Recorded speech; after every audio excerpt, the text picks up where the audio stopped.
हाँ तो नमस्कार साथियों, स्वागत है एक बार फिर से आप सभी का आपके अपने चैनल पे। और हम पढ़ रहे हैं ईओआरओ के लिए राजस्थान नगरपालिका एक्ट 2009। नगरपालिका एक्ट का अध्याय नंबर 11 जो है उसको हम डिस्कस कर रहे थे। आधा अध्याय हमने डिस्कस कर लिया था और इसके साथ साथ नोट्स भी हमने प्रोवाइड करवा दिए थे। तो अध्याय 11 है आपका नगरीय विकास और नगर योजना। धारा की अगर हम बात करें तो 159 से 199 तक। पिछली क्लास में हमने जो है वो 174 तक की जो धाराएं हैं वो सारी पढ़ ली थी। आज हम 175 से लेकर 199 तक की सभी धाराएं पूरी करेंगे। और ये जो अपना क्लास है, जो चैप्टर नंबर 11 है, इसको कंप्लीट करेंगे। ठीक है, तो स्टार्ट करते हैं। सबसे पहले आपको निवेदन कि एक बार आप अपने इस चैनल को सब्सक्राइब जरूर कर लें, साथियों के साथ शेयर भी कर लें। और जो नोट्स आपको प्रोवाइड करवाए जा रहे हैं टेलीग्राम के माध्यम से, तो वहां से नोट्स लेने के लिए आप जो है वो टेलीग्राम चैनल भी ज्वाइन कर लें। शुरुआत करते हैं। धारा 175। देखिए 175 में क्या है, पुनर्विकास स्कीम। पुनर्विकास स्कीम 173 और 74 पढ़ा हमने। 173 और 74 जो था हमने दोनों पढ़ी। इनमें हमने पढ़ा विकास परियोजना या विकास स्कीम।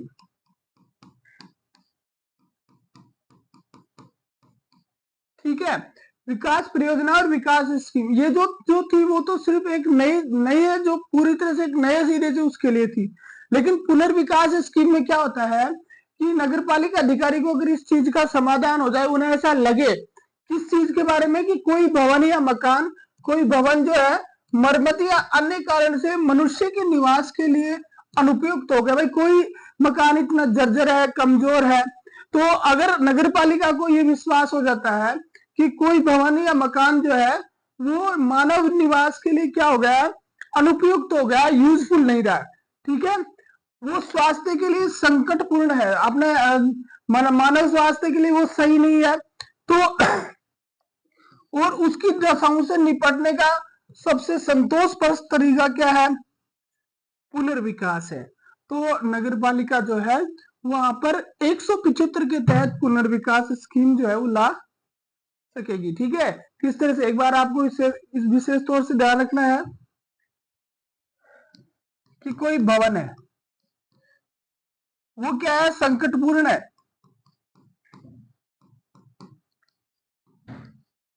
सही नहीं है, उसकी किस चीज की जरूरत है, मरम्मत की जरूरत है, तो उसका इलाज क्या होगा, ये नगर पालिका को लगता है, मुख्य नगर पालिका अधिकारी को लगता है। मुख्य नगर पालिका अधिकारी को यह लगता है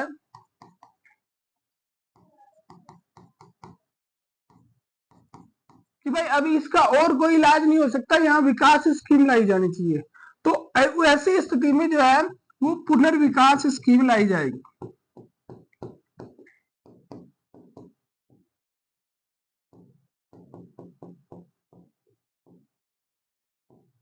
ठीक है, ऐसी स्थिति में पुनर्विकास स्कीम लाई जाएगी। और ये जो पुनर्विकास स्कीम लाई जाएगी वो 173 और 174 के जो प्रावधान है उन सारे प्रावधानों का उपयोग करते हुए ये स्कीम बनाई जाएगी। ठीक है, तो 175 में आपने क्या कहता है, पुनर्विकास स्कीम। 176 में क्या है, परियोजना और स्कीम को अनुमोदन के लिए नगर पालिका को प्रस्तुत करना। भाई आपने जब स्कीम बना ली तो स्कीम बनाने के लिए बाद में क्या होगा, उसको अनुमोदन कराना पड़ेगा। तो यहाँ पे आपकी यही चीज निकल के आती है कि वो जो स्कीम आपने बनाई है, जो 175 के तहत जो पुनर्विकास स्कीम आपके द्वारा बनाई गई है, उस स्कीम को आप करवाओगे अनुमोदन, किससे कराओगे, नगर पालिका से। और ये अनुमोदन के लिए कौन प्रस्तुत करेगा, तो मुख्य नगर पालिका अधिकारी करेगा। मुख्य नगर पालिका अधिकारी नगर पालिका के पास वो अनुमोदन के लिए पेश करेगा। अब नगर पालिका पे डिपेंड करता है कि वो उसको अनुमोदन कर भी दे, वो यस कर दे क्या ठीक है चलो, नो भी कर सकती है, या किसी प्रकार का चेंज उस स्कीम में करके फिर कर सकती है। देखो यहाँ लिखा है कि उपांतरण रहित और उपांतरण सहित, यानी जो स्कीम 175 के तहत आपने बनाई है उस स्कीम में किसी प्रकार का बदलाव करके भी नगर पालिका क्या कर सकती है, अनुमोदन कर सकती है। नगर पालिका ने जिस रूप में अनुमोदन किया वो वैलिड होगा व्यवसाय यहाँ के निर्माण के। ठीक है, तो 175 तो क्या था, पुनर्विकास स्कीम। 176 थी उसका अनुमोदन। अब है 177। स्कीम घोषणा के पश्चात भूमि के उपयोग और विकास पर निर्बंधन। जब भाई जैसे ही आपने स्कीम बना दी तो ये जो स्कीम बनी उसके बाद में कोई भी व्यक्ति जो है वो किसी भी भूमि पर ना तो किसी प्रकार का उपयोग करेगा, किसी प्रकार का विकास करेगा, और ना ही उस भूमि पर किसी प्रकार का चेंज करेगा, उपयोग रूपांतरण करेगा। ये सब करना है तो वो किसके माध्यम से करना पड़ेगा, नगर पालिका के माध्यम से करना पड़ेगा। तो क्या लिखा है कि 174 के तहत प्रारूप प्रकाशन के पश्चात 174 में हमने पढ़ा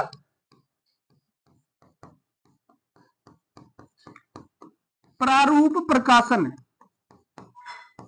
प्रारूप प्रकाशन में क्या था, ये इसमें वो तारीख निश्चित थी जहां से जो है योजना स्टार्ट हो गई थी। तो ये कह रहे हैं कि 174 के तहत अगर प्रारूप प्रकाशित हो चुका है उसके बाद में कोई भी व्यक्ति जो है वो किसी प्रकार का विकास उस क्षेत्र में नहीं करेगा।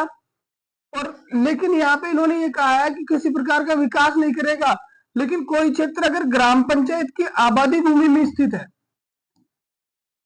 वो नगर पालिका का नहीं है बल्कि किसकी है, ग्राम पंचायत की आबादी में है, तो ग्राम पंचायत से अनुमति लेकर जो है वो व्यक्ति विकास कार्य कर सकता है। तो यहाँ आपके जो है ना स्टेटमेंट का भी आ सकता है। भाई 177 क्या कहता है कि भाई स्कीम लागू हो गई उसके बाद में किसी प्रकार का विकास नहीं करेंगे, बिल्कुल सही है, नगर पालिका क्षेत्र में नहीं करेंगे। कब से नहीं करेंगे, और 174 के तहत जब से प्रारूप का प्रकाशन हो गया तब से नहीं करेंगे। लेकिन यहाँ एक उन्होंने कह दिया कि अगर पंचायत की आबादी में कोई काम करना चाहता है तो पंचायत से परमिशन लेकर जो है व्यक्ति कार्य कर सकता है। ठीक है, अब है स्कीम का 178। स्कीम का व्यक्तिगत होना। देखो यहाँ से अच्छा क्वेश्चन निकलने की संभावना बनती है, भाई कोई स्कीम जो है वो कब समाप्त हो जाएगी। तो इन्होंने लिखा है कि 174(5) के तहत आपने जब प्रकाशन कर दिया, 174 में आपने क्या किया था, प्रारूप प्रकाशन किया था ना, उसके 2 वर्ष बाद तक आप उसको स्टार्ट कर सकते हो। अगर 2 साल तक आपने स्टार्ट नहीं किया, स्कीम बनाई थी, प्रारूप प्रकाशन कर दिया और 2 साल तक आपने स्कीम को स्टार्ट नहीं किया, तो आपकी स्कीम क्या हो जाएगी, व्यक्तिगत हो जाएगी, व्यक्तिगत हो जाएगी, समाप्त हो जाएगी। यानी नगर पालिका को प्रारूप प्रकाशन 174 के तहत प्रारूप प्रकाशन के 2 साल के अंदर जो है वो क्या करना पड़ेगा, उसको स्टार्ट करना पड़ेगा, क्रियान्वयन करना पड़ेगा। एक शब्द लिखा ना क्रियान्वयन, तो क्रियान्वयन करना पड़ेगा। यहाँ समय पूछा जा सकता है आपको क्वेश्चन में कि भाई कितने समय में क्रियान्वयन आवश्यक है, तो 2 वर्ष में। ठीक है, अगर नहीं होता तो 178 के तहत वो स्कीम जो है वो क्या हो जाएगी, समाप्त हो जाएगी। अब 179। 179 क्या कह रहा है, परियोजना का उपांतरण या प्रत्याहरण। अब आपने स्कीम बढ़ा दी, सारी चीजें कर दी और उसके बाद में लगा कि यार कुछ चेंज करना है, उसमें उपांतरण करना है या ये योजना ही सही नहीं है इसको खत्म करना है। स्कीम बना दी, सब कुछ कर दिया, फिर लगा कि इसको चेंज करना है, तो वो पावर भी नगर पालिका को है। 179 में लिखा है कि नगर पालिका जो है वो राजपत्र में अधिसूचना प्रकाशित के द्वारा गजट नोटिफिकेशन के माध्यम से जो है नगर पालिका को जांच के उपरांत अगर ये लगता है कि स्कीम में कुछ बदलाव किया जाना चाहिए या फिर उसे प्रत्याहरित कर देना चाहिए, हटा देना चाहिए, समाप्त कर देना चाहिए, तो नगर पालिका जो है जैसा उचित समझे वैसा कर सकती है। ठीक है, स्कीम के स्वरूप में सारवान परिवर्तन वाले उपांतरण नहीं कर सकेगी। ठीक है, देखिए कोई उपांतरण ऐसा है कि पूरी स्कीम ही बदल रहा है, कोई चेंज ऐसा है जिससे पूरी स्कीम को ही वो परिवर्तित कर रहा है, तो ऐसे किसी चेंज को जो है वो नगर पालिका नहीं कर पाएगी। बशर्ते मामूली तौर के कोई परिवर्तन है तो वो कर सकती है, उसको वापस भी ले सकती है। लेकिन जो सारवान परिवर्तन है, जो पूरी स्कीम को ही चेंज कर देते हैं, अपन पढ़ते हैं ना इसमें भारत के संविधान के अंदर, ठीक है, कि अपन जो क्या नहीं कर सकते, कोई आधारभूत जो परिवर्तन जो है उसमें नहीं कर सकते, उसी हिसाब से कोई आधारभूत परिवर्तन जो है या नगर पालिका नहीं कर पाएगी, उसको क्या करना पड़ेगा, फिर नई स्कीम ही लानी पड़ेगी। ठीक है, तो 178 में था स्कीम का व्यक्तिगत होना, और 179 में था परियोजना का उपांतरण या प्रत्याहरण करना, यानी वापस लेना या समाप्त करना। 180 नगर पालिका से स्कीम बनाने की अपेक्षा करने की राज्य सरकार की शक्ति। देखो नगर पालिका जो है स्कीम बनाएगी, अगर मन से बनाती है तो ठीक है, नहीं बनाती है तो राज्य सरकार को अधिकार है, राज्य सरकार को पावर है कि वो नगर पालिका से अपेक्षा कर सकती है, और इसलिए वो क्या करेगी, राज्य सरकार, आपकी राज्य सरकार निर्देश देगी किसको, मुख्य नगर पालिका अधिकारी को, मुख्य नगर पालिका अधिकारी को निर्देश देगी कि भाई इस तरह से एक स्कीम बनाओ, इस क्षेत्र में जो है पुनर्विकास स्कीम या स्कीम जो भी है वो बनाने की जरूरत है, इसलिए इस तरह से एक स्कीम बनाओ। तो 178 तो क्या था कि स्कीम का व्यक्तिगत होना, 178 में क्या था हमने देखा,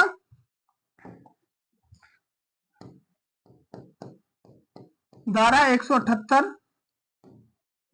धारा 179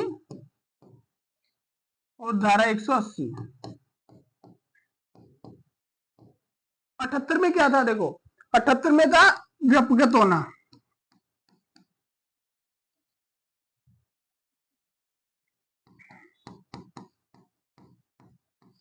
स्कीम का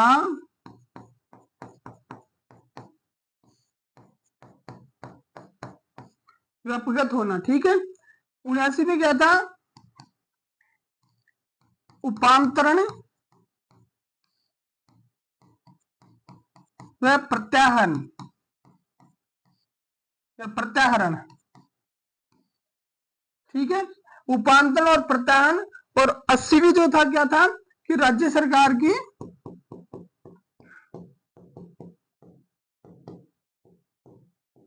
नगर पालिका से स्कीम बनाने की अपेक्षा,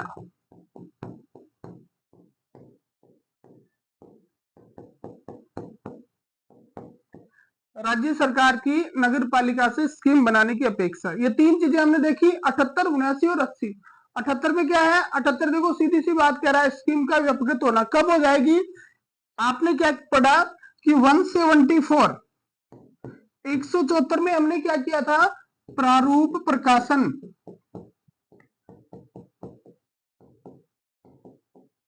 174 में हमने क्या किया, प्रारूप प्रकाशन। अब जब आपने प्रारूप प्रकाशन कर दिया, उसके 2 वर्ष के अंदर आपको क्या करना पड़ेगा, क्रियान्वयन, 2 साल में आपको स्कीम को इंप्लीमेंट करना पड़ेगा। अगर 2 साल में नहीं कर पाते हो तो स्कीम क्या हो जाएगी, समाप्त हो जाएगी, व्यक्तिगत हो जाएगी। ये 178 में लिखा था। ठीक है, 179 में क्या था कि अगर सरकार को लगता है या नगर पालिका को लगता है, सरकार भी चाहे तो निर्देश दे सकती है, नगर पालिका भी कर सकती है, सरकार को लगता है या नगर पालिका को लगता है तो वो जो स्कीम बनाई गई है ना, उस स्कीम में चेंज कर सकती है, उसको वापस ले सकती है। लेकिन यहाँ पे इन्होंने एक वो डाला था, सारवान परिवर्तन।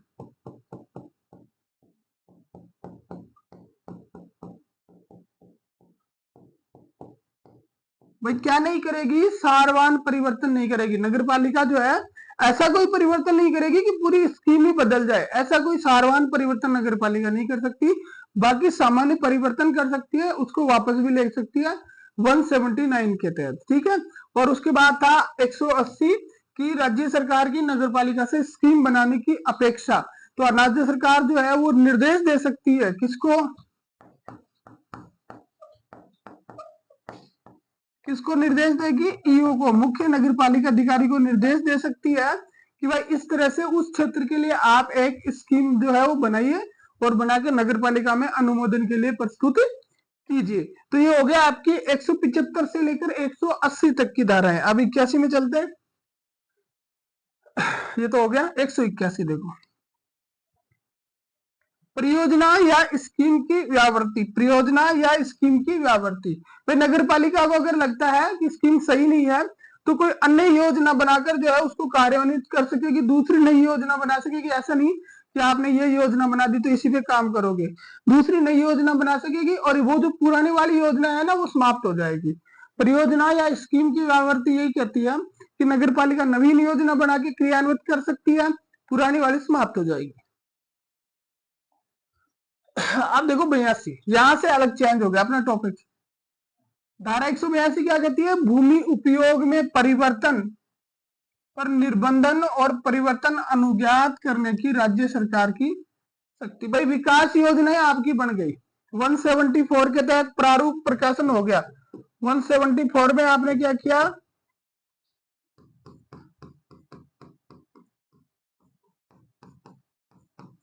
प्रारूप प्रकाशन हो गया। इस प्रारूप प्रकाशन के बाद में कोई भी व्यक्ति जो है वो किसी क्षेत्र में ना तो विकास करेगा और ना ही भूमि उपयोग में परिवर्तन करेगा। भूमि उपयोग में परिवर्तन कैसे? जैसे कृषि भूमि का वाणिज्यिक उपयोग, वाणिज्यिक भूमि का आवासीय उपयोग, ठीक है, या कृषि भूमि का आवासीय उपयोग। इस तरह से लैंड यूज चेंज नहीं करेगा कोई भी, ठीक है। और अगर वो करता है तो वो किसके पास सकती है? वो नगर पालिका के पास। 182 में नगर पालिका जो है वो भूमि उपयोग में परिवर्तन पर निर्बंध और परिवर्तन अनुज्ञात करने की राज्य सरकार की शक्ति, भाई ये कर सकती है, ठीक है। तो उसके लिए क्या प्रक्रिया वो इसमें दे के आपको, मान लीजिए कि आपकी जो जमीन है वो कृषि भूमि है। कौन सी भूमि है? कृषि। अब आपको वहां बनाना है मकान, तो आप सीधे वहां पे मकान नहीं बना सकते। अगर आप सीधे मकान बनाते हो तो आप पे नगर पालिका दंड आरोपित कर सकती है। तो आपको क्या कराना पड़ेगा? लैंड यूज चेंज, भूमि रूपांतरण कराना, भू उपयोग परिवर्तन करवाना पड़ेगा, ठीक है। तो वो किसके तहत है? 182 के तहत है। तो क्या लिखा है कि कोई भी व्यक्ति प्रयोजन से भिन्न भू उपयोग नहीं करेगा। भाई जिस प्रयोजन के लिए भूमि है उसी प्रयोजन में यूज करेगा। जैसे मान लीजिए कृषि है तो वो कृषि करेगा, उस पर मकान नहीं बनाएगा, ठीक है। राज्य सरकार या उसके द्वारा प्राधिकृत अधिकारी, अब मान लो आपको करना है तो क्या करोगे? तो राज्य सरकार के द्वारा या फिर उसके द्वारा जो अधिकृत अधिकारी है वो फीस के संदाय के और पड़ोसियों के आक्षेप सुनने के उपरांत राजपत्र में अधिसूचना द्वारा अनुज्ञा दे सकेगा। जैसे आवासीय भवन से वाणिज्यिक करना और वाणिज्यिक से अन्य प्रयोजनार्थ करना। मतलब कुल मिलाकर बात यह है, 182 आपका कहता है कि कोई भी व्यक्ति जो है वो भू उपयोग परिवर्तन नहीं करेगा। वो कौन करेगी? राज्य सरकार करेगी। अब वो कैसे करेगी? तो राज्य सरकार के द्वारा जो अधिकृत प्राधिकारी है, अधिकारी जिसको उन्होंने नॉमिनेट किया है, उस व्यक्ति क्या करेगा? आवेदन देगा। उसके साथ साथ जो फीस जो निर्धारित है वो निर्धारित फीस जो है वो चुकाएगा।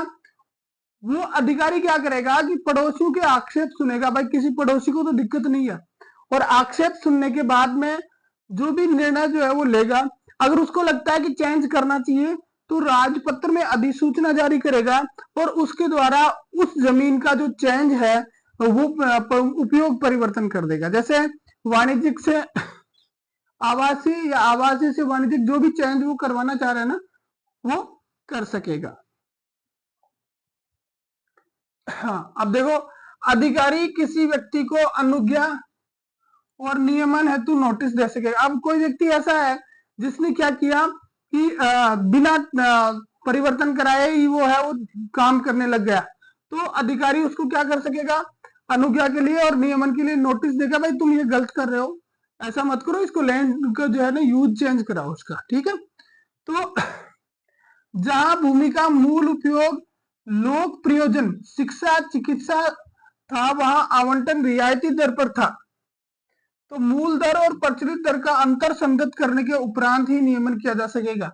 देखो नियमन के लिए ये जो रूल्स हैं उसमें एक आप बहुत ही महत्वपूर्ण बात है। पहली चीज तो ये थी कि भाई जो भी फीस है उस फीस का अगला आदमी क्या करेगा? संदाय करेगा। अगले आदमी ने जो भी फीस निर्धारित कर की है जिसको बोलते हैं संपरिवर्तन प्रभार,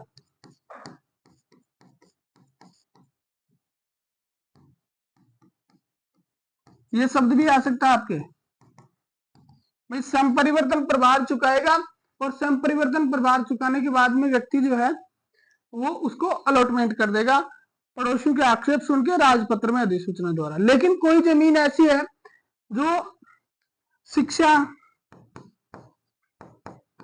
चिकित्सा या अन्य किसी लोक प्रयोजन के लिए आवंटित की गई है,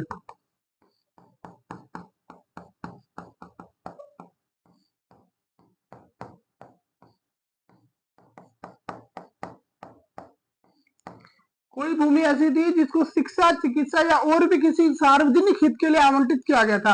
और ये देखिए, जब सार्वजनिक हित के लिए कोई भूमि आवंटित की जाती है तो उस भूमि को आवंटन जो होता है वो हमेशा किस पे होता है, वो होता है आपका रियायती दर पर।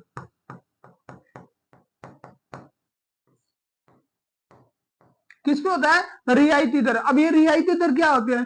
जो नए लोग हैं उनको पता नहीं है, जो प्रशासन में उनको इस चीज की जानकारी है। जैसे मान लीजिए कि कोई भी आवंटन होता है, जैसे ये जो फीस निर्धारित करी थी हमने, ये फीस हमने कितने रुपए निर्धारित कर दी थी? मान लीजिए 100 रुपए प्रति वर्ग मीटर निर्धारित करी थी, ठीक है। अब आपको यहाँ क्या करना था? ये तो कॉमन चीज के लिए होगी 100 रुपए। यहाँ आपको क्या करना था कि शिक्षा, चिकित्सा आदि के लिए करना है, तो कुछ रियायत इसमें से दी जाती है। तो कह दिया भाई इसका 10% यानी 10 रुपए में हो रही है। कितने में? 10 रुपए में। तो यहाँ तो जो है आवंटन हुआ था 100 रुपए में और यहाँ हुआ था 10 रुपए में। क्यों हुआ था? क्योंकि ये लोक प्रयोजन के लिए था।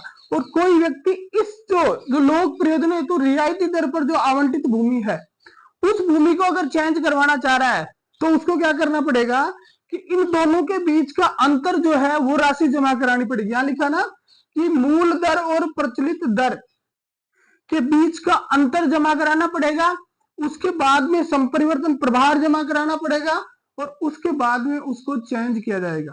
तो समझ में आ गई भाई? 90 रुपए तो पहले ये जमा कराने पड़ेंगे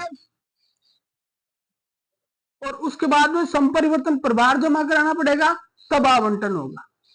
समझ में आ गई? यहां से क्वेश्चन आने की ज्यादा संभावना है क्योंकि ये थोड़ा सा घुमाया हुआ है कि भाई रियायती दर पे कोई आवंटन है तो उसको भू उपयोग परिवर्तन के लिए क्या प्रक्रिया है। संपरिवर्तन प्रभार नगर पालिका निधि में जमा होंगे और ये जो संपरिवर्तन प्रभार जो चेंजिंग के लिए जो फीस ली जा रही है वो किसमें जमा की जाएगी? नगर पालिका में जमा की जाएगी और भू राजस्व बकाया के रूप में इसको वसूल किया जाएगा। भू राजस्व की बकाया के रूप में इसको वसूल किया जाएगा। तो 182 था भूमि उपयोग में परिवर्तन पर निर्बंधन और भू उपयोग परिवर्तन अनुज्ञात करने की राज्य सरकार की शक्ति। भूमि उपयोग में परिवर्तन पर निर्बंधन और भू उपयोग परिवर्तन अनुज्ञात करने की राज्य सरकार की शक्ति। 183 में चलो। हाँ, अब 183 देखो, सार्वजनिक भाग की नियमित लाइन। सार्वजनिक भाग की नियमित लाइन। अब ये क्या होता है कि भाई जैसे कोई रास्ता है, जैसे आपका ये रास्ता है, ठीक है, ये आपका रास्ता है। इस रास्ते के अंदर दोनों साइडों में यहाँ पे दुकानें वगैरह जो भी लोग रहते हैं दोनों साइड में। अब यहाँ क्या होता है कि अक्सर ये जो जगह होती है, रास्ते की जो जगह होती है, ये पूरी की पूरी, इसमें आगे की तरफ लोग अतिक्रमण कर रहे थे। कोई सामान रख रहा है, कोई गाड़ी खड़ी कर रहा है, कोई क्या कर रहा है। तो नगर पालिका क्या करेगी कि 183 के तहत यहाँ पे जो है वो एक नई लाइन खींच देगी, यहाँ एक नई लाइन बना देगी।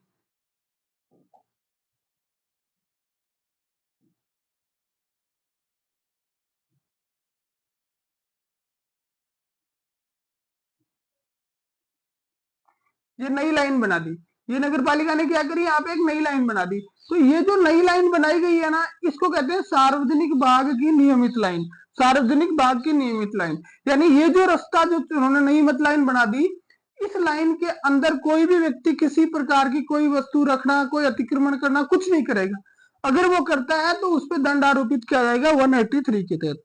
तो पूरी 183 क्या कहती है कि सार्वजनिक जो मार्ग है उनमें नगर पालिका दोनों तरफ नियमित लाइन निर्धारित करेगी। देखिए क्या करती है, नगर पालिका सार्वजनिक मार्ग के एक तरफ या दोनों ओर लाइन बनाएगी।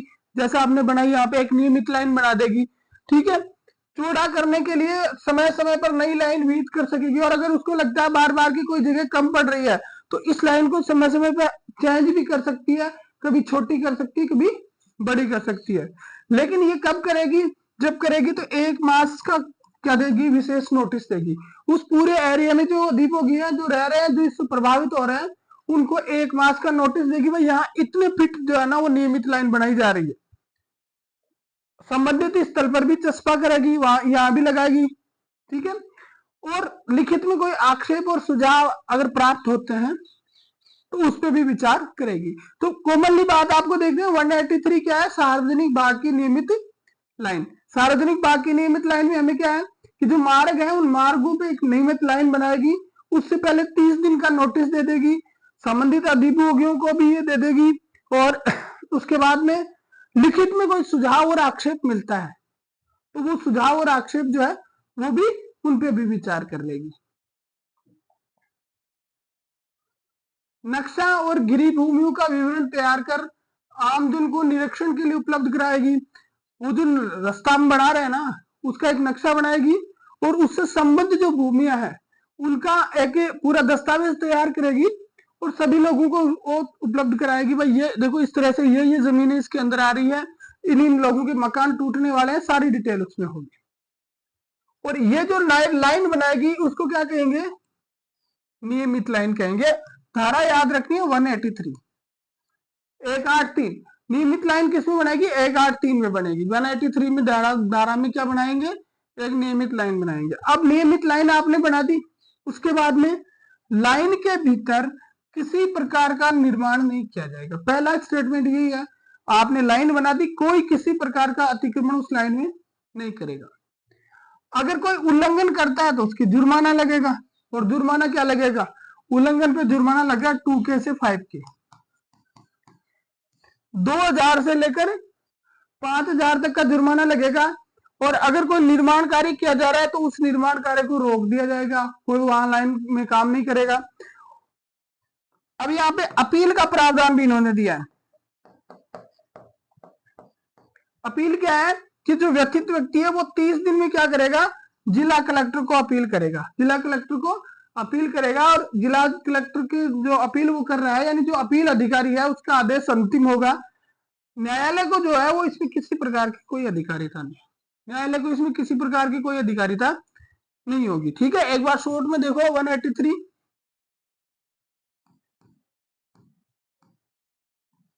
सार्वजनिक भाग की नियमित लाइन।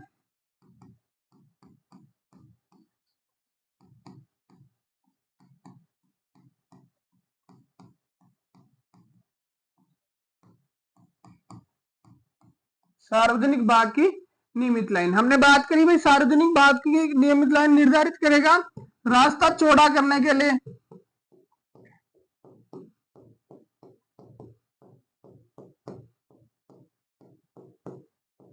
अब प्रक्रिया क्या है? प्रक्रिया हमने कहा भाई सबसे पहले तो हम दे देंगे एक नोटिस। नोटिस देंगे कितने दिन का? 30 दिन का। फिर उसके बाद में हम क्या करेंगे? उनके आक्षेप और सुझाव सुनेंगे। आक्षेप और सुझावों को सुनेंगे। आक्षेप और सुझाव हमने सुन लिए, उसके बाद हम क्या करेंगे? पूरा एक प्रतिवेदन बनाएंगे जिसमें सारी डिटेल आएगी और सबको निरीक्षण के लिए उपलब्ध कराएंगे। निरीक्षण के लिए सबको उपलब्ध करवा देंगे, और उपलब्ध करवाने के बाद में एक बनाई जाएगी लाइन। उस लाइन को क्या कह देंगे? नियमित लाइन।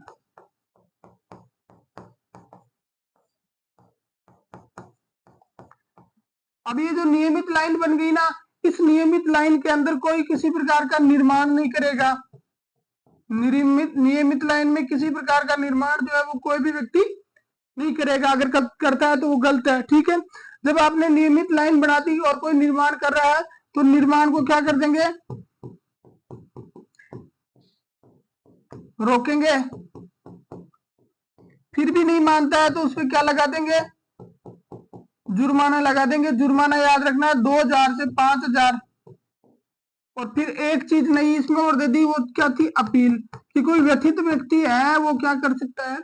अपील कर सकता है। अब अपील किससे करेगा भाई? मालिक कौन? तो मालिक है आपके जिला कलेक्टर।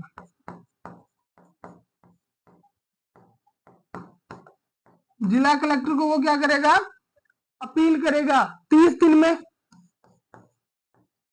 30 दिन में जिला कलेक्टर को अपील करेगा और जिला कलेक्टर का जो फैसला होगा वो सर्वमान्य होगा।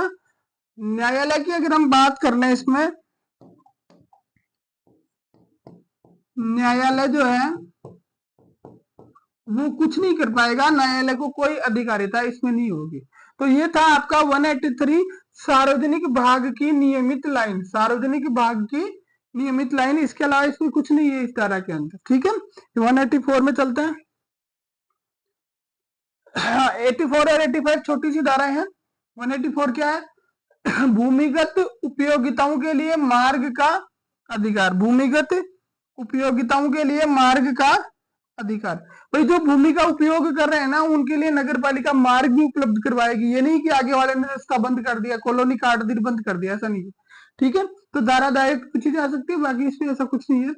भूमिगत उपयोगिताओं के लिए मार्ग का अधिकार। 185 कह रहा है भूमिगत उपयोगिताओं के नक्शे आरटीआई के तहत गोपनीय होंगे। भाई भूमिगत उपयोगिता के जो नक्शे बनाए जाएंगे लैंड यूज के, ठीक है, वो नक्शे सूचना के अधिकार के तहत देय नहीं होंगे।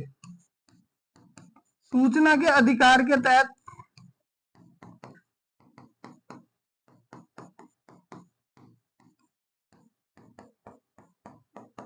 क्यों, वो किसी की प्राइवेट प्रॉपर्टी है और निजी संपत्ति जो है ना वो सूचना के अधिकार के तहत देय नहीं होती है, ठीक है। जैसे आपकी कॉपी नहीं दी जा सकती दूसरे व्यक्ति को।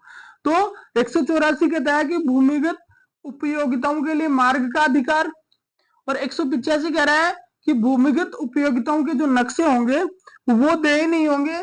किसमें, भूमिगत उपयोगिताओं के जो नक्शे हैं वो सूचना के अधिकार के तहत देय नहीं होंगे।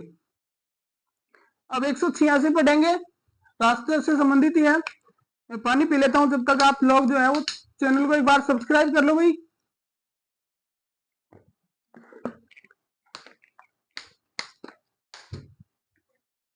अरे सब्सक्रिप्शन के पैसे नहीं लगते, यहाँ मुफ्त है सब्सक्रिप्शन। आप सब्सक्राइब कर लीजिए, साथियों के साथ भी शेयर कर दीजिए, ठीक है। 186 186 क्या कह रहा है, केंद्रीय और राज्य सरकार से संबंधित मार्गों के विशेष उपबंध। भाई कोई रास्ता जो है वो स्टेट हाईवे है, नेशनल हाईवे है, या कौन से स्टेट हाईवे और नेशनल हाईवे की बात हो रही है, उनसे संबंधित क्या उपबंध है वो नगर पालिका के पास है, क्या क्या शक्तियां नगर पालिका के पास होती है, उसकी जानकारी 186 में है। तो कह रहे हैं कि भाई नगर पालिका स्टेट हाईवे और नेशनल हाईवे से संबंधित कार्य अनुज्ञा संबंधित सरकार की मंजूरी के बिना नहीं देगी। आपको स्टेट हाईवे पे या नेशनल हाईवे पे कोई काम करना है तो नगर पालिका परमिशन तो देगी, लेकिन कब देगी, जिस गवर्नमेंट का, भाई राज्य सरकार या केंद्र सरकार का है ना, उससे अनुमति लेगी, उससे अनुमति उपरांत ही देगी। पहली चीज ये, नगर पालिका अस्थायी उपभोग की अनुज्ञा करेगी, अतिक्रमण हटाने का जिम्मा नहीं करेगी। ये किस मामले में आएगा ये देखना, अगर कोई रास्ता स्टेट हाईवे है, राज्य सरकार का है, कोई राज्य सरकार का है, तो राज्य सरकार का है तो नगर पालिका क्या करेगी, अस्थायी उपभोग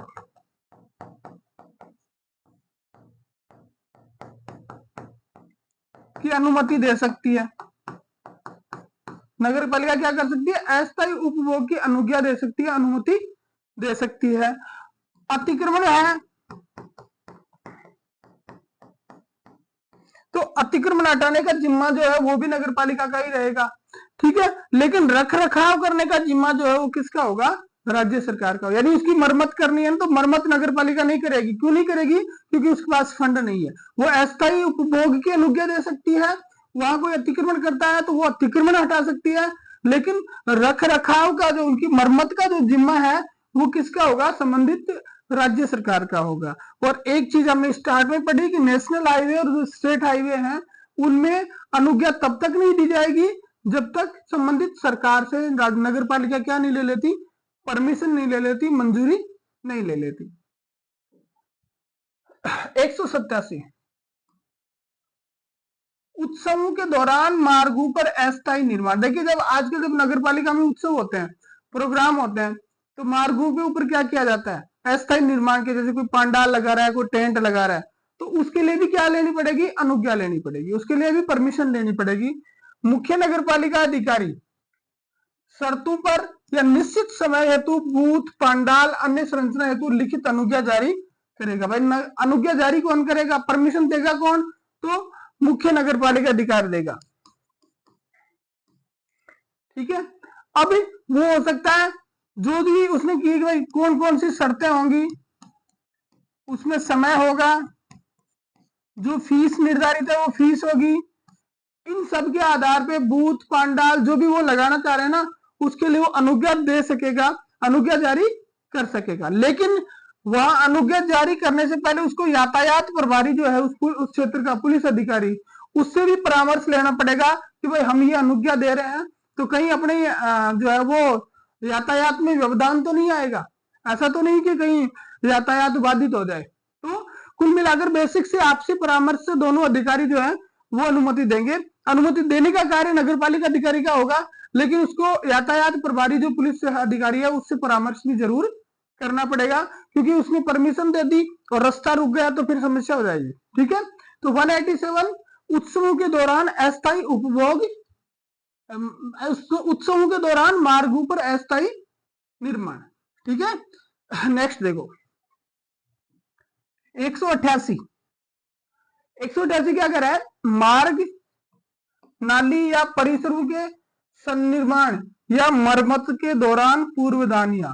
भाई आप मार्ग बना रहे हो, नाली बना रहे हो, ठीक है, या कोई परिसर बना रहे हो या उसकी कोई मरम्मत कर रहे हो, तो उसके दौरान आपको कौन कौन सी सावधानियां रखनी है, कौन कौन सी सावधानियां रखनी चाहिए, वो 188 में दे रखा है। 187 में तो हमने क्या पढ़ा कि उत्सवों के दौरान मार्गों का अस्थायी उपभोग परमिशन दे देगा मुख्य नगर पालिका अधिकारी। 188 में क्या है, मार्ग, नाली और परिसर इनके सन्निर्माण यानी नवीन निर्माण और मरम्मत के दौरान कौन कौन सी जो है वो सावधानियां रखनी चाहिए, ये इसमें दे रखा 188। सबसे पहली चीज क्या है, भाई आप कोई कर रहे हो तो एक्सीडेंट का जोन है, वो एक्सीडेंट का खतरा हो सकता है, इसलिए बाढ़ लगाएगा। दुर्घटना के बचाव हेतु सावधानी करेगा, ऐसा उपाय करेगा कि कोई दुर्घटना नहीं हो। लिखित अनुज्ञा के बिना अस्थायी निर्माण नहीं करेगा, बिना परमिशन के वो किसी प्रकार का अस्थायी निर्माण वहां पे नहीं करेगा। ठीक है, यातायात को पूर्णतः या भागतः बंद करेगा, जहां निर्माण कर रहा है ना उसको यातायात को या तो पूरी तरह से या आंशिक रूप से बंद करेगा। कुल मिलाकर ऐसा कार्य करेगा कि दुर्घटना का अंदेशा नहीं हो और दुर्घटना से बचाव हो सके। तो 188 कहता है कि भाई किसी प्रकार का मार्ग बना रहे हो, किसी प्रकार की नाली बना रहे हो या किसी प्रकार का परिसर बना रहे हो, तो आपको कौन कौन सी सावधानियां रखनी चाहिए। 189 बिना अनुज्ञा ना तो किसी मार्ग पर काट जमा करेगा और ना ही कोई गड्ढा खोदेगा। आपको अगर किसी मार्ग पे कोई काम कर रहा है तो काम करना है तो 188 के तहत पूर्व सावधानियां बरतनी पड़ेंगी, परमिशन लेनी पड़ेगी, लेकिन बिना परमिशन के ना तो कोई लकड़ी वकड़ी डालेगा मार्ग पे और ना ही किसी प्रकार का खड्डा खोदेगा। अगर कोई व्यक्ति ऐसा करता है तो 1000 से 2000 रुपए तक का उस पर क्या लगाया जाएगा, जुर्माना, और अगर जारी रखता है तो 50 रुपए प्रतिदिन के अतिरिक्त जुर्माना लगाया जाएगा। भाई आपको ना तो खड्डे करने हैं ना वहां पे कोई जो है काठ जमा करना है, लकड़ियां डालनी है। अगर करते हो तो 1000 से 2000 जुर्माना और 50 रुपए डेली, 50 रुपए नित्य की अतिरिक्त वसूली आपसे की जाएगी। 189 190 देखो, फुटपाथों का अनिवार्य उपबंध, ये मोस्ट धारा है थोड़ी सी। फुटपाथों का अनिवार्य उपबंध, जो मार्ग बनाए जाएंगे ना उन मार्गों पर फुटपाथ जरूर बनाए जाएंगे, उन मार्गों पे क्या बनाया जाएगा, फुटपाथ जरूर बनाए जाएंगे। ठीक है, फुटपाथ जो होंगे वो सार्वजनिक मार्गों से लगे हुए बनेंगे, सार्वजनिक मार्गों से लगे हुए बनेंगे। भवन निर्माण और संक्रमण समिति, ये जो कमेटी का नाम याद रखना, कमेटी का नाम मोस्ट है भाई। इनकी जो न्यूनतम चौड़ाई होगी ना फुटपाथ में कितने चौड़े होंगे उनका निर्धारण कौन करेगा, उनका निर्धारण ये आपकी कमेटी करेगी। भवन निर्माण एवं संक्रमण समिति कौन करेगा, भवन निर्माण और संक्रमण समिति इसकी जो चौड़ाई है, न्यूनतम चौड़ाई है उसका निर्धारण करेगी। वैसे प्रत्येक तरफ जो है वो 1.5 मीटर से कम चौड़ाई के जो है वो ये नहीं बनेंगे बेसिक सी, लेकिन समिति क्या है कि उसके अंदर बदलाव कर सकती है। 190 कहते हैं आपको दे रखा फुटपाथों से संबंधित उपबंध। तो फुटपाथों से संबंधित उपबंध में आपको यही ध्यान रखना है 190 फुटपाथ, ठीक है। फुटपाथ कितने होंगे? 1.5 मीटर, 1.5 मीटर चौड़े होंगे भाई। लेकिन एक समिति है आपकी, कौन सी समिति है? भवन निर्माण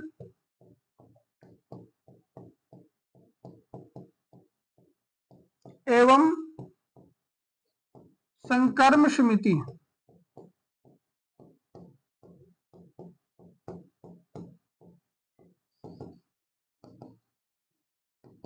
भवन निर्माण और जो संकर्म समिति है ना, ये समिति क्या कर सकती है?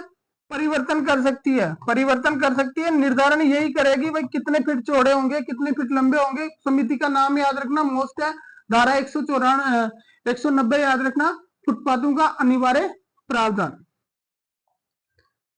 उसके बाद में 191 है मार्ग के कोने पर भवन। भाई कोई आदमी, कोई जो भवन है वो क्या है? जैसे ये रास्ता है और यहाँ कॉर्नर पे भवन बना है, आपका कहा नहीं कॉर्नर प्लॉट, तो ये 191 जो है वो कॉर्नर प्लॉट के बारे में प्रावधान करती है। वहां क्या क्या नगर पालिका कर सकती है कॉर्नर प्लॉट वाले पे, ठीक है। नगर पालिका ऐसे भवन की ऊंचाई, गोलाकार, घुमावदार या अन्यथा अपेक्षा कर सकेगी। भाई देखो कोने पे भवन बन रहा है ना, तो नगर पालिका ये कह सकेगी भाई जैसे इसकी ऊंचाई इतनी रखो, इसको आगे से गोलाकार बनाया जाए, या अन्य कोई अपेक्षा जिससे दुर्घटना की संभावना नहीं हो, ऐसा करने का आदेश दे सकेगी, ठीक है। और इस प्रकार अगर उस वो जो प्लॉट है उसकी कोई भूमि अर्जित की जाती है 191 के तहत, तो नगर पालिका उसको जो है हर्जाना भी देगी, मुआवजा भी देगी।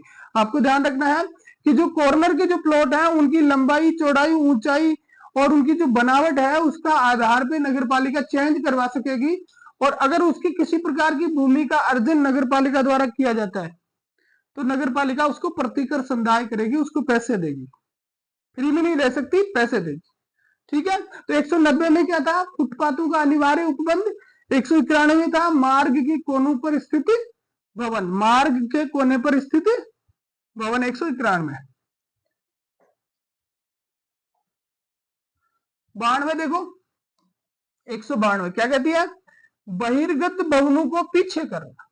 आपने नियमित लाइन निकाल दी थी और कोई भवन यहां तक आ रहा है, क्या करोगे? छोड़ोगे थोड़ी उसको।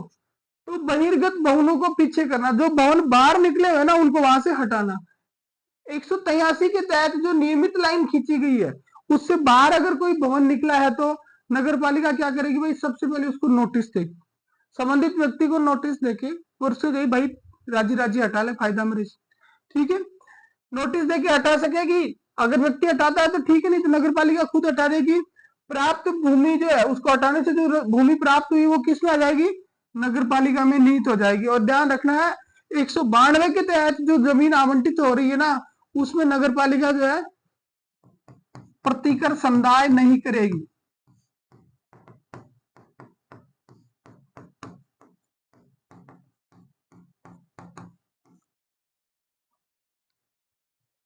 नगर पालिका प्रतिकर संदाय नहीं करेगी 192 में। 191 में हमने कहा था कि भाई कर सकती है, जो मार्ग के कोने पे स्थित भवन है उनमें करेगी, लेकिन 192 जो है वो क्या कह रहा है कि जो बहिर्गत भवन है उनको पीछे करना, नोटिस देगी, नोटिस देके हटा देगी, जमीन जो बचेगी वो किस में आ जाएगी? नगर पालिका में आ जाएगी। किसी प्रकार का कोई प्रतिकर नगर पालिका संदाय नहीं करेगी, ठीक है। दूसरा कह रहा है कि नियमित लाइन में स्थित भूमि है तो 15 दिन का नोटिस देगी, व्यक्ति अनुज्ञा लेकर तारबंदी बाढ़ हटाया जाएगा, उसे अनुज्ञा लेकर तारबंदी बाढ़ जो भी वो उसको हटा सकेगा।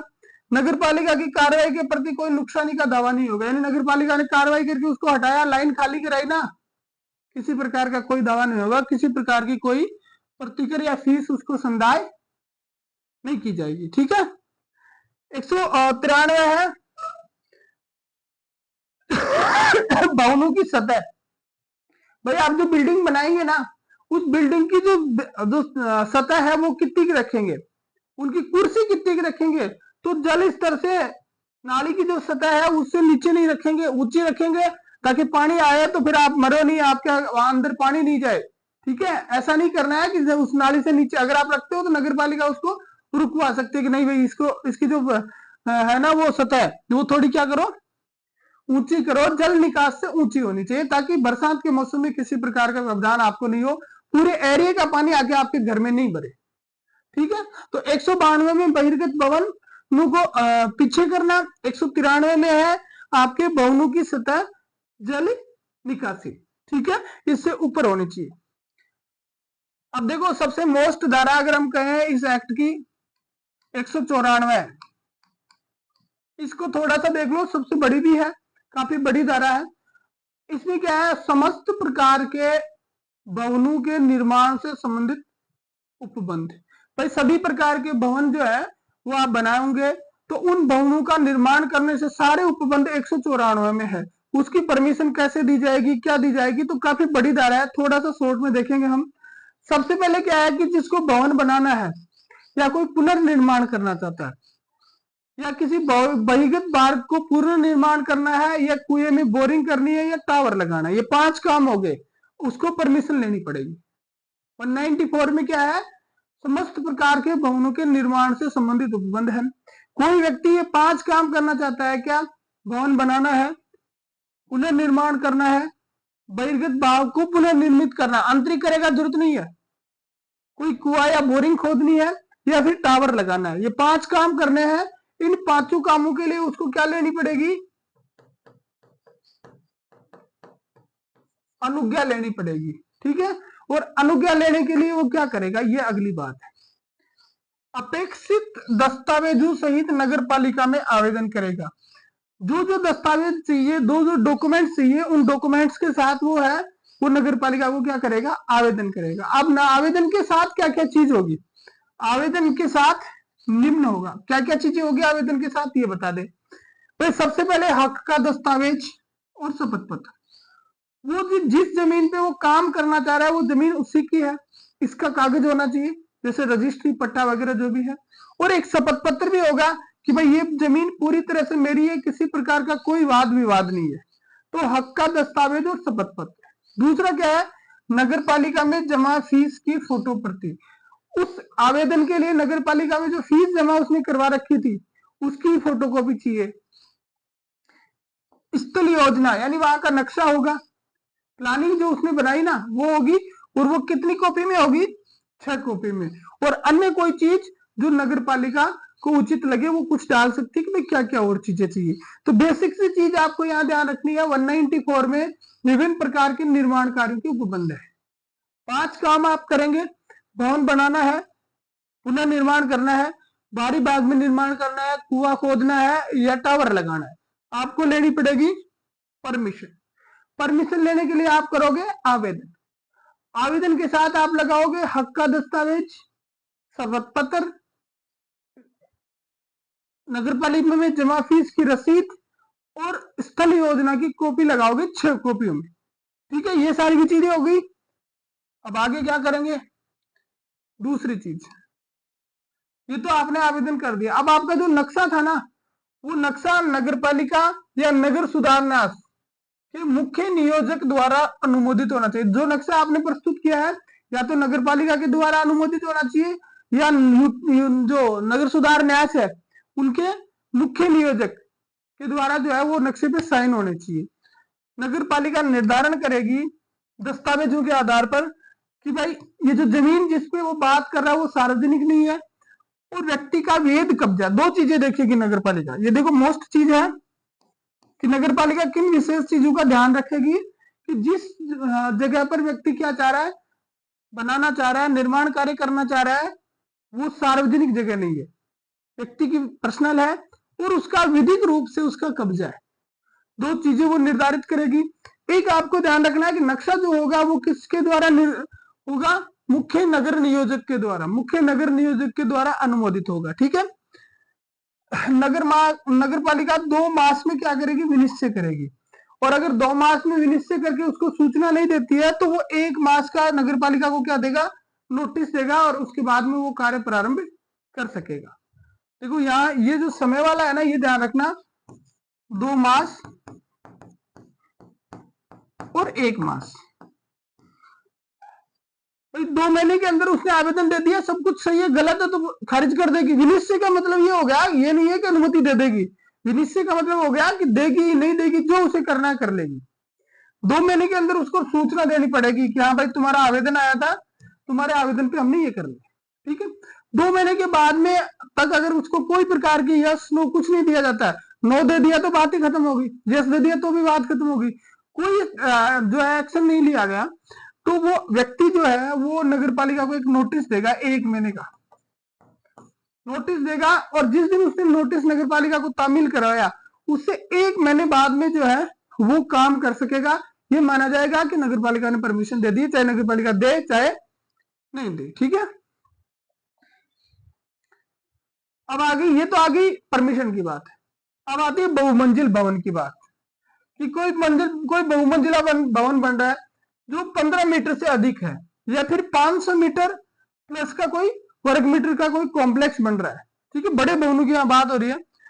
तो नगर पालिका अनुज्ञा लेने से पूर्व राज्य सरकार के प्रादेशिक नगर नियोजक से सलाह लेगी। देखो यहाँ ये मोस्ट है कि अगर कोई ऐसा भवन बन रहा है जो 15 मंजिल से बड़ा है, या फिर एक ऐसा कॉम्प्लेक्स बन रहा है जो 500 वर्ग मीटर से बड़ा है, तो नगर पालिका परमिशन देने से पहले राज्य सरकार को भेजेगी, और राज्य सरकार के जो प्रादेशिक नगर नियोजक है, राज्य सरकार के प्रादेशिक नगर नियोजक है, उनसे सलाह लेगी भाई दी जाए या नहीं दी जाए।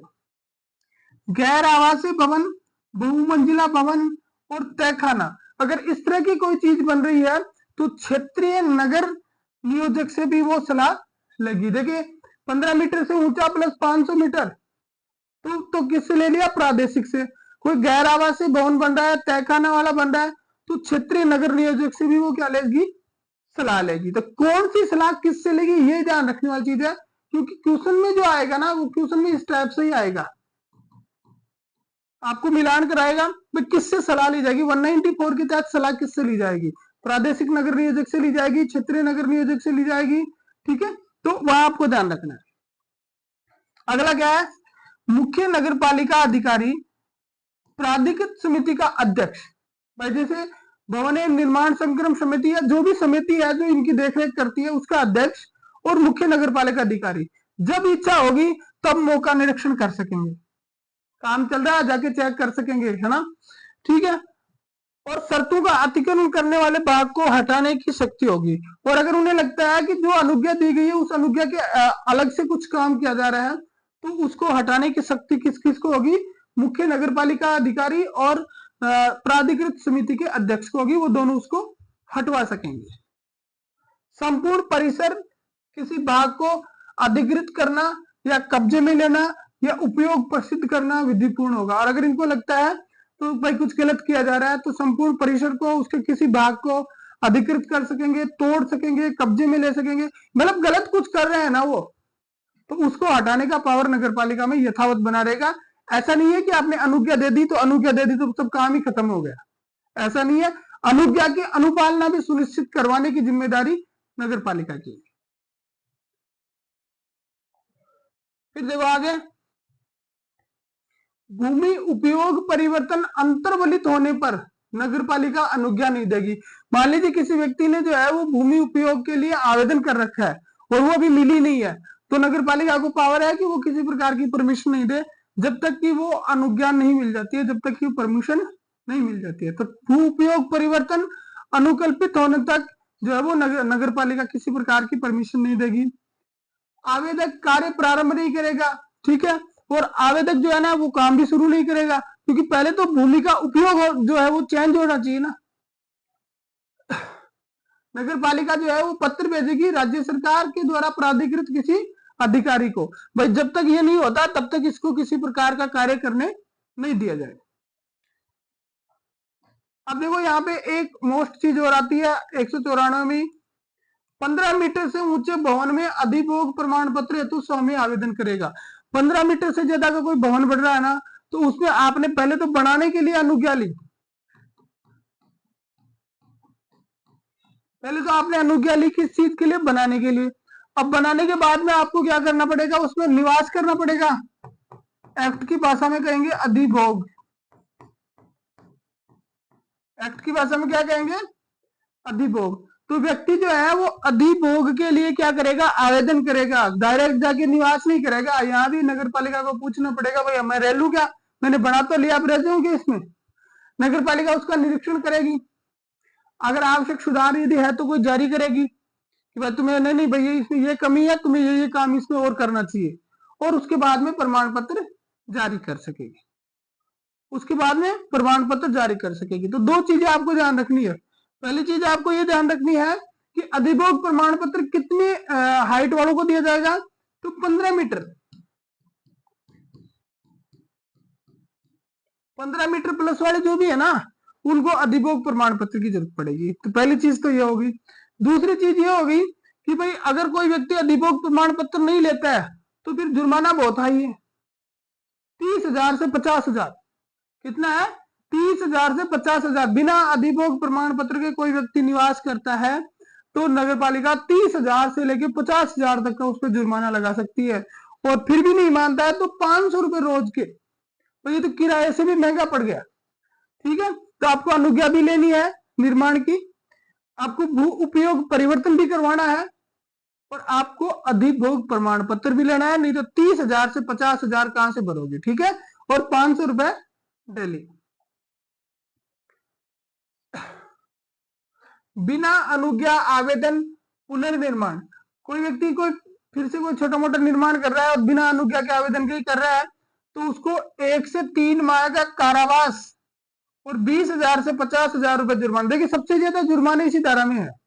ठीक है, वो तो हमने था, ये तो हमने बात करी अधिभोग की, कि अगर अधिभोग प्रमाण पत्र के बिना निवास कर रहा है तो 30,000 से 50,000, और अगर कोई बिना अनुज्ञा के पुनर्निर्माण करता है तो 1 महीने से 3 महीने तक की तो हो जाएगी उसको सजा, 20,000 से 50,000 रुपए उसकी हो जाएगा क्या? जुर्माना। मंजूर योजना के उल्लंघन या पुनर्निर्माण। अब ये तो था बिना अनुमति के, अब आपने यहाँ योजना अनुमत करी थी, उस योजना का उल्लंघन कर रहा है तो 15 दिन से 45 दिन की जेल। 15 दिन से 45 दिन की जेल और 1 लाख से 10,000 से 20,000 रुपए जुर्माना। अगर मंजूर योजना का उल्लंघन करके कोई निर्माण करता है तो 15 से 45 दिन की जेल और 10,000 से 20,000 रुपए का उसके क्या लगेगा? जुर्माना लगेगा। ठीक है, अब देखिए अभियंता द्वारा प्रमाणित नक्शा नियम विपरीत है तो अभी अभियंता में भी यहाँ पे जो है वो चार्ज लगने वाला है। भाई जो जो इंजीनियर जिसने नक्शा प्रमाणित किया है अगर वो नियमों के विपरीत है तो सबसे पहले अभियंता को ब्लैक लिस्ट करेंगे, उसका रजिस्ट्रेशन रद्द करेंगे, 1 महीने से 2 महीने तक की जेल और 5,000 से 10,000 तक उस पर क्या लगेगा?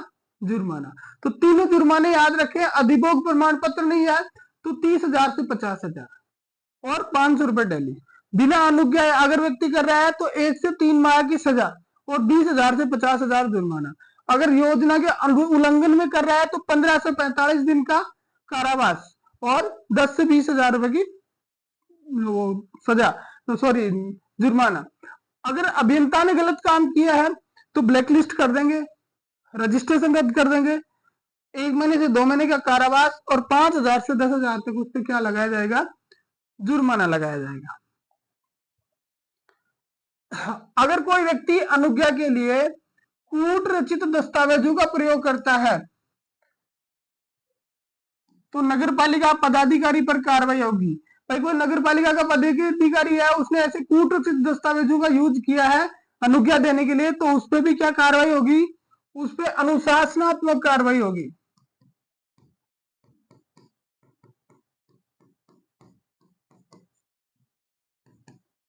एक 194 बहुत बड़ी धारा है, सारे उपबंध एक साथ में है। इसमें उल्लंघन की रिपोर्ट हेतु अधिकृत कार्मिक रिपोर्ट करेगा। यानी ये जो सारे काम हो रहे हैं अगर कोई गलत हो रहा है तो उसके लिए कार्मिक अधिकृत कर रखा है, वो क्या करेगा? रिपोर्टिंग करेगा। अगर वो रिपोर्टिंग नहीं करता है तो उस पर भी 245(18) के तहत कार्रवाई होगी। ये याद रखना है। जिस व्यक्ति को अधिकृत किया हुआ है और वो व्यक्ति रिपोर्ट नहीं करता, छुपाता है, तो धारा 245(18) के तहत उस पर कार्रवाई होगी। धारा 245(18) के तहत उस पर कार्रवाई होगी। किसी भी स्थिति में शुष्क शौचालय की अनुमति नहीं होगी। अगर कोई बना रखा है तो उसको निर्माण को ध्वंस किया जाएगा, यानी तोड़ा जाएगा। और इसकी अपील जो है वो कहाँ पे होगी? राज्य सरकार द्वारा विहित किसी प्राधिकारी को हो सकेगी। ये जो निर्माण कार्य की 194 की जो धारा थी ना आपकी पूरी, इस 194 की अपील राज्य सरकार द्वारा अधिकृत किसी अधिकारी के पास हो सकेगी। नगर पालिका में कोई अपील का प्रावधान इसमें नहीं है। ठीक है, तो 194 काफी बड़ी धारा है। अब 195 निवासियों के संगम द्वारा अपार्टमेंट कॉम्प्लेक्स का रखरखाव। भाई जैसे ही वही अपार्टमेंट या कॉम्प्लेक्स का अधिभोग प्रमाण पत्र जारी होगा, एक वो क्या बनाएंगे? संगम बनाएंगे, और उसके रखरखाव की जिम्मेदारी जो है उन्हीं की होगी, नगर पालिका की नहीं होगी। कि भवन निर्माता, विकासकर्ता, इकाइयों के स्वामी अधिभोग के लिए तैयार होते ही संगम बनाएंगे। ठीक है, ये संगम क्या करेंगे? ये संगम जो है ये कॉम्प्लेक्स वगैरह इनके रखरखाव की जिम्मेदारी इन्हीं की होगी। अब भवन निर्माता के दायित्व, भाई ये जो भवन निर्माता है उनके क्या क्या दायित्व होंगे? पार्किंग और अन्य सुविधाओं के ब्यौरा बताएगा, इन संगम को बताएगा ये पार्किंग है, ये जो सुविधाएं हैं। रखरखाव और निकास निधि का गठन करेगा, रखरखाव और निकास निधि का वहां गठन करेगा जिससे रखरखाव किया जाएगा। दस्तावेज सौंपेगा, कौन कौन से दस्तावेज सौंपेगा ये ध्यान रखना, मोस्ट है। योजना की कॉपी, अनुज्ञा की कॉपी, किसी प्रकार का गारंटी कार्ड है तो वो, स्वामी के साथ करार की कॉपी, और मल वहन व जल प्रदाय का डिजाइन। भाई जो जल निकासी या मल निकासी का जो डिजाइन है, पूरा का पूरा सिस्टम है, उसका डिजाइन जो है वो इसको सौंपेगा। तो आपको याद रखना ये सारे के सारे मोस्ट है। क्या भाई क्या क्या दस्तावेज सौंपेगा मालिक? योजना की कॉपी, अनुज्ञा पत्र की प्रति, उपस्कर की गारंटी या वारंटी पत्र, भूस्वामी के साथ करार की कॉपी, मल वहन और जल प्रदाय का डिजाइन, ये सारी की सारी चीजें वो सौंपेगा। ठीक है, तो ये था आपका निवासियों के संगम द्वारा अपार्टमेंट या कॉम्प्लेक्स का रखरखाव। 96 देखिए, 196 करिए, अनुज्ञा और सन्निर्माण की विशिष्टियों को प्रदर्शित करना। 196 कहती है कि कोई भी व्यक्ति जो है कोई बिल्डिंग बना रहा है, कुछ भी बना रहा है, तो एक 4x4 का बोर्ड बनाएगा, 4x4 का बोर्ड बनाएगा, और इस बोर्ड पर जो अनुज्ञा और जो निर्माण कार्य किधर, उसमें उसकी पूरी डिटेल जो है ना उस बोर्ड पे लिखेगा। क्या क्या लिखेगा? निर्माण करता व्यक्ति, अभिकरण की जानकारी, भवन और स्थल की विशिष्टियां, अनुज्ञा का संख्या व तारीख, अनुज्ञा के अपेक्षित न होने का कारण। अगर ये बोर्ड नहीं लगाता है ना तो 5,000 रुपए का उस पर जुर्माना है। मतलब आपको अगर वहां निर्माण कर रहे हो तो एक 4x4 का बोर्ड लगाना है और उसमें पूरी डिटेलें लिख दी 196 के तहत। अगर बोर्ड नहीं लगाते हो तो 5,000 रुपए के जुर्माने का इसमें प्रावधान है। 197 है कि मरम्मत के दौरान होर्डिंग लगाना, किसी मार्ग में खतरा, बाधा या असुविधा होने की संभावना पर दंड। भाई आप मरम्मत के दौरान जो है वो होर्डिंग लगाओगे, पैक उसको पैक करोगे, अगर किसी में असुरक्षा होती है, कोई बाधा होती है या असुविधा होती है तो 1,000 से 5,000 तक का जुर्माना लगेगा। और फिर भी अगर आपको असुविधा दे रहे हो तो 50 रुपए प्रतिदिन, 50 रुपए प्रतिदिन। तो मरम्मत के दौरान होर्डिंग लगाना 197। 198 है सुख सुविधाओं के रखरखाव का उत्तरदायित्व। भाई जो सुख सुविधाएं प्रदान की जाएगी उसका उत्तरदायित्व किसका होगा? नगर पालिका का होगा, लेकिन नगर पालिका तब तक नहीं लेगी जब तक उसको सुसंगत अभिलेख प्रस्तुत नहीं कर दिए जाए। जिस अपार्टमेंट में लोग रह रहे हैं वहां की जो सुविधाओं का उत्तरदायित्व नगर पालिका लेगी, लेकिन तब तक नहीं लेगी जब तक उसको सुसंगत दस्तावेज उपलब्ध नहीं करा दिए गए, जब तक उसको डॉक्यूमेंट्स नहीं मिले तब तक नगर पालिका दायित्व नहीं लेगी। आखिरी धारा आपकी 199, अन्य अधिकरणों द्वारा विकसित कॉलोनियों को सौंपा या ग्रहण किया जाना। मैंने दूसरे अधिकरण जो है उन्होंने कोई कॉलोनी डेवलप की है तो उसके इंटरचेंज का क्या प्रावधान है वो 199 में है। नगर पालिका तब तक ग्रहण नहीं करेगी योजनाएं नगर पालिका द्वारा अनुमोदित नहीं हो। पर जिस योजना जिसकी बात कर रहे हैं वो नगर पालिका के द्वारा अनुमोदित ही नहीं की गई है तो वो नहीं लेगी उसको।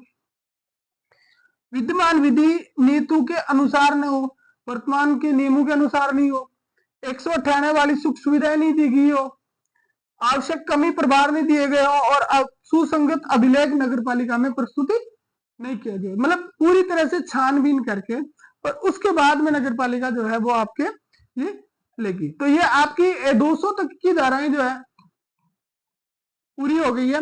1 से 100 तक का जो आपका था नोट्स वो पहले डाल दिए गए थे। 101 से 200 तक के नोट्स जो है वो इस क्लास के साथ ही अपलोड कर दिए जाएंगे। नेक्स्ट जो है 2-3 क्लासों में हम पूरा करेंगे क्योंकि काफी अब समय नजदीक आ गया है, तो थोड़ा सा फास्ट रखते हुए इसको पूरा करेंगे। उसके बाद में जो है वो मॉडल पेपर हम स्टार्ट करेंगे। तो पार्ट बी में आपकी सब तैयारी को पूरी तरह से सुनिश्चित करने के लिए आप सभी से एक बार रिक्वेस्ट कि आप जो है वो चैनल को ज्वाइन कर लें और वहां से जो है वो टेलीग्राम चैनल से अपने नोट्स वगैरह लेकर अच्छी तरह से तैयारी करें। Thank you very much.